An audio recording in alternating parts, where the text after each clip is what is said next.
Okay, you're a new writer, you're writing a manuscript, you're really excited about it, but what if you're making some horrible mistakes? What if the way you open your book is like just classic errors that turn a literary agent off from ever wanting to read another page of your work? Well, I'm Harry Bingham from Jericho Writers, I'm an author myself. We've helped loads and loads of new writers make it all the way through to publication, and I'll tell you how to not make the classic mistakes. And let's start off with mistake number one. You haven't made this mistake. I know you're a lot smarter than this, but honestly, we see a lot of new manuscripts by new writers, and there will be a significant proportion of people who do make this mistake, and that is to open the manuscript with somebody dreaming.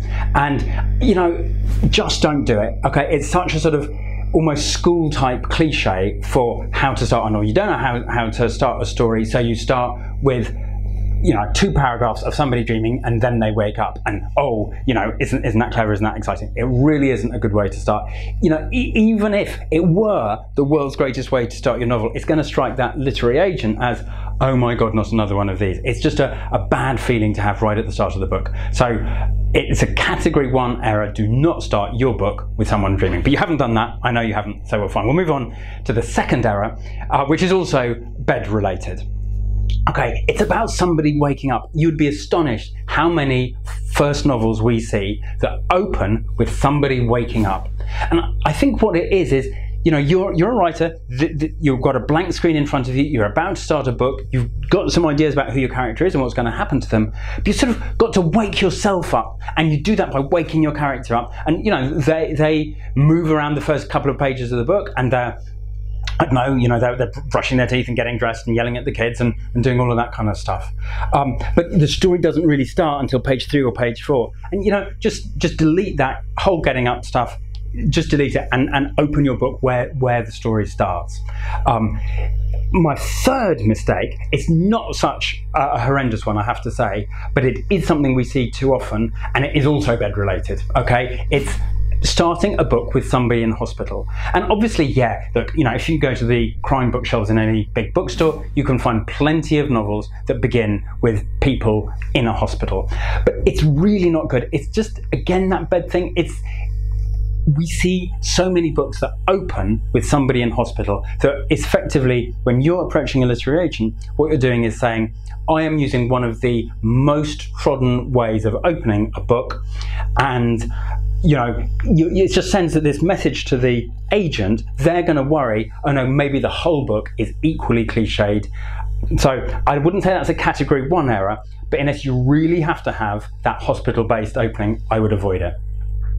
Okay, moving on to the fourth error, and this is a very different thing, but it again is something that we come across, and it's a wild excess of emotion, okay? And that's why I've got my kind of writing business. Now, I don't mind you starting with a stormy scene or a sad scene, but sometimes, you know, if you imagine you're going on a first date and somebody's super over intense in that first 5 minutes, it's not the, you know, that intensity at a later stage of acquaintance might be okay, but in the first 5 minutes, it's a massive signal, this isn't right, get out of here. And it's the same with books. So if the opening language in your book is, he felt the piercing agony of the sharp sword slicing through his tortured flesh, blah, blah, blah, blah, blah, it's just like, oh no, that's too much. If you had that like 200 pages into the book, you might have set up a whole kind of emotional world where the reader was ready for that kind of thing. But it's just too much.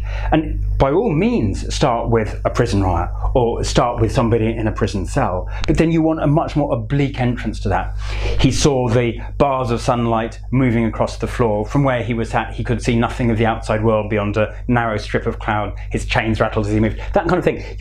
You're putting your character in a really dark and gloomy situation, and you're getting your reader intrigued. It's like, who is this person? Why is he in jail? What's the setup here? But you're not kind of repelling them with that kind of excess of emotion. Okay, now my fifth, I was about to hold up 3 fingers, 5, I know the number 5, it's a very rapid switch of point of view in those opening pages. And by all means, you can change points of view through the course of a book, but remember, the whole challenge in those opening pages is to get your reader into the novel, to feel settled, to feel happy in the world that you're created. And if you have like a page and a half from Susan's point of view, and then like a page from Alfonso's point of view, and then, you know, 2 pages from somebody else's point of view, or some kind of flashback to when these guys were students together. You're just giving the reader so much to process that you're making it hard for them to invest in your book. So basically, keep that first chapter nice and steady. Just settle your reader into the book and avoid those abrupt sort of roller coaster style changes of view. Okay, error 6, and I really know my numbers here, I'm nailing it. It's somewhat similar. If you have too many names in your opening handful of pages, you're just putting a huge kind of mental load on the reader. It's just hard for them to grapple with. So, you know, and especially if those names are quite samey, or especially if they're sort of science fiction fantasy type names where, you know, because they're more exotic, it's harder to sort of process them. If you have just too many names in those opening pages, we're trying to think, hold on, who is Alfonso? Who is Ulrich the Warlord? And it's just too many. So keep the number of names and characters relatively modest in that opening few pages, because again, that's a way to get the reader into your novel, to feel settled, and then you can do whatever you need to do. The final mistake, in a way, is sort of repeating some of these themes, which is it's a failure to get personal. And what do I mean by that? Well, let's say that, you know, you're writing a science fiction fantasy novel, for example, and, you know, part of what you want to deliver to the reader is this amazing world that you've built, this, you know, these amazing landscapes, these amazing sort of social situations and so on. And you start telling the reader all about that. Well, you know, that's fine, and of course you're going to get into that in the novel, but a reader doesn't pick up a book because they want to engage with, you know, whatever worlds you've created. They want to engage with the characters that you have moving around those worlds. So, I mean, let's say that you want to you know, have a character who's involved with the uranium mines on some particular planet. That's absolutely fine, but don't start talking about the uranium mines. Have the guy sit at the mouth of a mine, cleaning his boots and looking at the sunset that has got, you know, 1 sun and 3 moons, or whatever it is. And there, because you're seeing the guy clean his boots, you want to know about that guy, and you want to know about the world that he's in. And you know, you enter the world always via a character. So start with the personal and filter the world in through that character's knowledge and experiences as we go. So those are, I've got this, 7 classic mistakes, and you want to avoid making any of those. That still gives you a whole world of ways to open a novel in a really great and compelling way. I'm Harry Bingham for Jericho Writers, and by the way, we've got this incredible tool for building your novel from your idea, taking your ideas and actually constructing a really robust idea for a novel. It's on the link below. You can go and get it. It's free. It's our idea generator. It's worked really, really well for tons of people. Go grab it, have fun, and I hope to see you soon. As I say, I'm Harry Bingham for Jericho Writers. Thank you for watching.